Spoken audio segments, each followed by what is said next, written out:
What is the moment during your relationship that made you decide I will marry you? When he dropped everything to get me to my grandmother's when I was told that she might not live much longer. He refused to let me be alone that night and had me sleep at his place. The next morning he calls out of work, packs a bag, swings by my place to help me get my stuff, and then drives me 450 miles over a mountain in the middle of winter to let me see my grandma one more time. To see the amount of support he gave me told me that I had found the person who would always have my back. We were already married, but when my wife's grandmother died, my dad told me now is when you prove if you're a good husband. This made me tear up.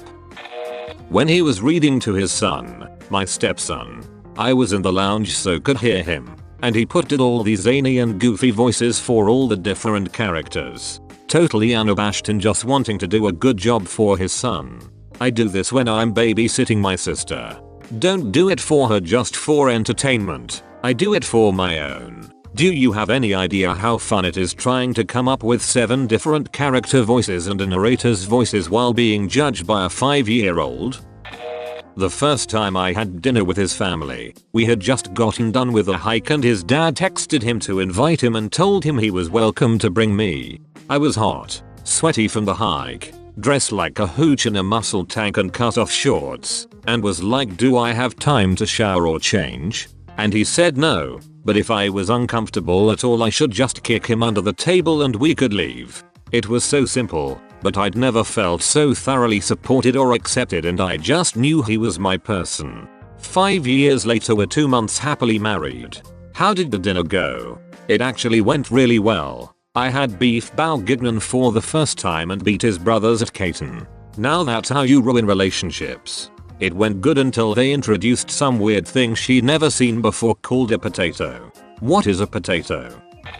When I realized we had fun without having to go anywhere or do anything. It just all came so naturally. Not a stupid question, but what's the difference between this and just normal friendship? The intimacy shared. Right? The X. A woman's wide and sensual hips. A man's hairy back and balding head, shining in the moonlight. I already had a feeling, but when my boyfriend met my mum for the first time, she and I are really close. When we got to her apartment and had some wine she started getting really chatty as she is wont to do. She started telling my boyfriend all about her dating problems and failed relationships. He was so patient and really listened to her, asking questions, offering input every now and then. It was slightly embarrassing, because she was clearly tipsy, but I loved how natural it felt to be sitting there with my 2 favorite people in the world just chatting about life. I just remember getting up to go to the bathroom so I could have a small cry in private, because I knew he was the one. We are getting married next fall smiley face. WHO's chopping onions. Sorry, I'm making soup. She stuck with me through cancer. I knew after the first month of treatment I would marry her. Frick, this is awesome. I really hope you've passed remission and lived happily ever after. We are doing well now. Thank you. Came here to say the same. Something about someone who sees you through something as horrible as cancer, who sees how it is behind closed doors on your absolute worst day, but they still stay. I hope it all turned out well for you, and best of luck if you're still healing. You good man? Yes, I am now. Mid-conversation on our very first date we each said, I freaking hate sandals in perfect unison. I love this so much. I hope you hate sandals together forever. Would have been funny if your friends had bought you a honeymoon at a sandals resort. When, after spending the most amazing 6 months of my life with her, she got a letter saying her request for a visa extension had been denied. Relationships requiring visas are hard. I know the feels. Visa difficulty is why I married my ex-husband. Didn't work. Turns out getting married after 6 months of dating and 4 months of LDR is a bad idea. We'd been friends long distance for 3 years by that point, but a relationship takes so much more than that. My grandmother was in the final moments of life from pretty severe lung cancer. Bedridden. Home healthcare. Body getting pretty stiff already. That man changed her diapers. Cleaned her. Cared for her. I've never seen anyone just do the right thing without being asked, without questioning it, without hesitation. Any second thoughts I had about him vanished. Someone so inherently good from the core is so rare. His grandmother or yours? Either way is high quality. A random grandmother that neither of them knew. On the streets. He was in my kitchen in his underwear, looking through my cabinets. He pulled out a little plastic container of sunflower seeds and shook it like America. I realized just how much and how often he made me laugh. Was it something like this, but with sunflower seeds? She randomly got up when we were watching TV and ran to one side of the room. "I love you from here," she said as she ran to the other side of the room. Upon reaching the other wall she looked incredibly upset and looks at me. I ran out of room. I was pretty sure I wanted to and was debating proposing to her, but that was when I knew that I was going to marry her. The words "I love you from here" are inscribed on my wedding band. When she or you are on your deathbed she will say to here is the last thing he ever hear from her. Right? That made me tear up. Samazis. I expect to see this in a movie now with full montage flashbacks and everything.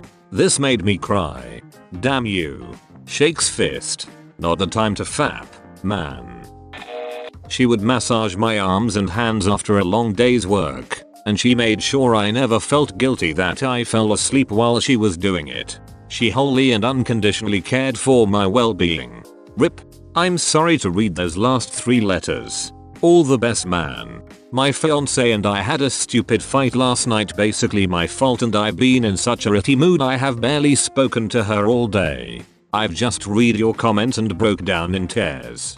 I'm so sorry for your loss. I need to go tell me fiance I love her and I'm sorry for being such an a-ole. You got this. Just don't go into it thinking you are in the right, but accept her point of view over yours. It's always give and take. A smaller example, because I'm not getting married anytime soon, but the guy I am casually seeing right now has all sorts of these really sweet moments. Most recently, I told him that my mum had sent me a package. He asked what she had sent, and I told him she always sent peppermint cookies after Halloween as a get ready for Christmas type of thing. I opened the packaging and exclaim how much I love peppermint cookies. I put them in the freezer and would grab some for us while we watched Netflix. 2 days later, I come home to a little package of peppermint cookies. From him. My heart about exploded. It was really sweet and thoughtful. It's funny how sometimes you think you're asking too much, but really you're just asking the wrong person. Sometimes you think you're asking too much, but really you're just asking the wrong person. This is so spot on. I'm stealing this. As a guy going through divorce right now, this sums it up. You can do everything right, but when it's like pulling teeth for the little things, it's probably the wrong person. Whoa, your last sentence is just perfection. The moment my dog I had throughout my abusive relationship ex, who was also abused and had issues with males, jumped onto his lap and gave him kisses without hesitation. It's like he was giving me the seal of approval. Been 4 years happily married. My cat has attacked every man I've brought home at least once, and always while they were sleeping, because he is a jerk.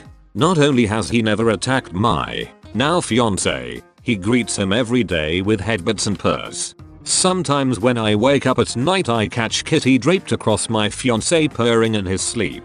Definitely feels like the cat's initial ambivalence was a seal of approval.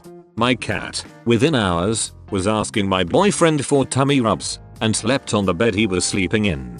She usually hates new people for months. I was so happy. The first time I brought my now husband over to my apartment, my cat, who doesn't like anyone but me, walked straight up to him. He reached down to pick her up, and before I could warn him that she didn't like strangers holding her, he had cradled her like a baby and she started purring. I was in shock. This is the same cat that peed on my ex while sitting in his lap. Her judgment of people hasn't been wrong yet. My cat just hates everyone but me. She was born on the street in Philadelphia and I found her as a kitten in my car, and she was so angry I named her Max after Mad Maximum. It works out fine, she doesn't have to trust anyone else. I'm the one that takes care of her. I just wish she was as nice to everyone else as she is to me. But my so has been so patient with her. I'm vegetarian. So, she'd never had meat or fish that wasn't cat food specifically, and every time he gets sushi he will patiently feed her tiny shreds of salmon. Whenever I'm gone, he feeds her and hangs out with her. When I fall asleep with the door open he'll lure the cat into the room with me with treats and then shut the door. She's known him since she was 6 months old and lived with him since she was 2. She's almost 4 now and she finally trusts him to pet her, and I literally couldn't imagine another person patient enough to make that happen. She hates everyone and she hasn't scratched him in a year. Oh, that's cute. I wish my girlfriend's bird was like that. Every time I try friending it, it comes and attacks me sad face.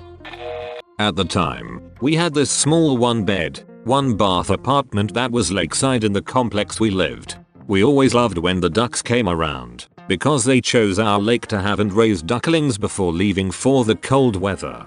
One morning, I woke up and came out to the living room to see her sitting outside on the back patio, in her PJs, facing the lake, feeding the ducks, and humming to herself. Maybe it was the way the sunrise hit her in the water, maybe it was her messy, but still adorable bedhead, but she looked like the most gorgeous thing I'd ever seen. Just the whole picture. I knew right then I wanted to marry this woman. That is such a gorgeous image that you painted. Your love makes me smile smiley face. Thank you. Maybe you were supposed to marry the duck. It was a Rexy freaking quacker. That's some awesome imagery you portrayed in your post. Do you still feel the butterflies with her?